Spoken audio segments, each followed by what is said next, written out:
भारत के अरुणाचल प्रदेश और अक्साई चिन्ह को चीन अपने नक्शे में दिखाकर या भारतीय इलाकों का नामकरण करके भारत के खिलाफ युद्ध का माहौल बनाए रखता है। लेकिन ऐसा समझिए कि कुछ होने वाला नहीं है। चीन ने भारत पर जब भी अटैक किया है तो दोस्ती के माहौल में किया है। 1962 का युद्ध हो या 2020 का, चीन ने पहले दोस्ती का दम भरा, फिर अचानक घात किया। पर आज स्थितियां बदल चुकी हैं।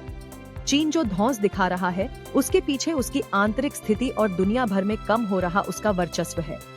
दूसरी ओर भारत लगातार आर्थिक, सामरिक और जियोपॉलिटिक्स में चीन पर भारी पड़ रहा है। भारत में G20 समिट में दुनिया भर के राष्ट्राध्यक्षों के शरीक होने की उम्मीद से चीन का जलना स्वाभाविक है। भारत एक तरफ पश्चिमी देशों के संगठन में भी अपना तालमेल बिठाए हुए है, दूसरी ओर ब्रिक्स देश भी उसे काफी महत्व दे रहे हैं। चीन जानता है कि भारत से सीधे युद्ध करने में उसी का नुकसान है। जानेंगे बॉर्डर पर चीन की हरकतों के 5 कारण। चीन आर्थिक मंदी की चपेट में है, कंपनियां दिवालिया हो रही हैं, बेरोजगारी चरम पर है, विदेशी निवेशक मुंह मोड़ रहे हैं, दुनिया भर के बैंक ब्याज दरें बढ़ा रहे हैं, तो चीन दरों में कटौती कर रहा है। चीन के राज्यों पर कर्ज उसके GDP का लगभग 44% हो गया है। इतना ही नहीं, दुनिया के जो देश उसकी स्थिति उबारने में योगदान कर सकते थे, वो उसकी करतूतों से खफा है। यही वजह है कि बारी बारी सभी बड़ी मल्टीनेशनल कंपनियां देश छोड़ रही हैं। इसलिए चीन चाहकर भी अपनी अर्थव्यवस्था सुधार नहीं पा रहा।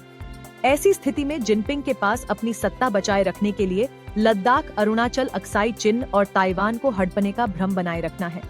अमेरिका और चीन के रिश्ते तो पहले से ही खराब थे, लेकिन यूक्रेन युद्ध शुरू होने के बाद से दूरियां और बढ़ गईं। चीन जब से रूस के साथ दोस्ती का खुला इजहार करने लगा, तब से यूरोप की नजरों में जिनपिंग चढ़े हुए हैं। उसके बाद से यूरोपियन संघ गाहे बगाहे चीन को घेरने की कोशिश करता है।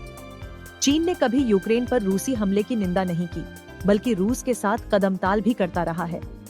अमेरिका भी लगातार यही चाहता है कि यूरोपीय संघ और उसके सदस्यों की चीन से दूरियां बढ़ें। अमेरिका और चीन के रिश्ते तो इस हद तक खराब हो चुके हैं कि चीन की बड़ी कंपनियां अपने नाम और वेबसाइट को बदल रही हैं, ताकि उनकी चीनी पहचान मिट सके। इतना ही नहीं, ये कंपनियां अपने मुख्यालय सिंगापुर, अमेरिका जैसे देशों में स्थापित कर रही हैं। कहा जाता है कि मतलब की दोस्ती ज्यादा दिन नहीं चलती, इसलिए रूस और चीन की दोस्ती पर भी बहुत जल्दी ग्रहण लगने वाला है। अगस्त के पहले हफ्ते में सऊदी अरब में यूक्रेन युद्ध खत्म कराने के तरीके ढूंढने को लेकर एक मीटिंग हुई थी। उसमें चीन समेत 40 देशों ने हिस्सा लिया। चीन ने इस मीटिंग की तारीफ भी की। रूस ने चीन से इसके लिए नाराजगी जताई थी। इसी तरह पिछले दिनों रूस कजाकिस्तान बॉर्डर पर 5 चीनी नागरिकों को रूस में घुसने से रोक दिया गया, उनका वीजा भी रद्द कर दिया गया। इस पर चीन की नाराजगी स्वाभाविक थी। इन दोनों घटनाओं से लग रहा है कि रूस और चीन के बीच तनाव बढ़ रहा है। जुलाई में भारत में अमेरिका के राजदूत एरिक गारसेटी की तिब्बतियों के सर्वोच्च धर्मगुरु दलाई लामा से मुलाकात पर चीन बौखला गया था। दरअसल ताइवान और तिब्बत चीन की दुखती रग है। जब भी कोई दूसरा देश इन दोनों के बारे में किसी भी तरह की चर्चा करता है, तो चीन भड़क जाता है। 1962 में भी भारत और चीन के बीच युद्ध की असली वजह दलाई लामा और तिब्बत ही था। चीन इस तरह की मुलाकात को हमेशा अपने आंतरिक मामलों में दखल बताता रहा है। पिछले 30 सालों में जिन देशों की कंपनियों ने चीन को महाशक्ति बनाया, आज चीन उन्हीं देशों को धौंस देता है। इसके साथ ही पश्चिमी देशों के लिए अब चीन पर निर्भरता परेशानी का सबब बन चुकी है। जिस सस्ते लेबर, कम लागत, कच्चे माल की उपलब्धता के चलते इन कंपनियों ने चीन को गले लगाया था, वही सुविधाएं उन्हें दुनिया के दूसरे देशों में मिल रही हैं। चीन की जिन पॉलिसीज के चलते पश्चिमी देशों ने यहाँ बेतहाशा निवेश किया, वही सुविधाएं आज भारत जैसे देशों में उन्हें मिल रही हैं। मैन्युफैक्चरिंग के मामले में चीन का विकल्प बनकर खड़े होने वाले देशों में भारत सबसे आगे है।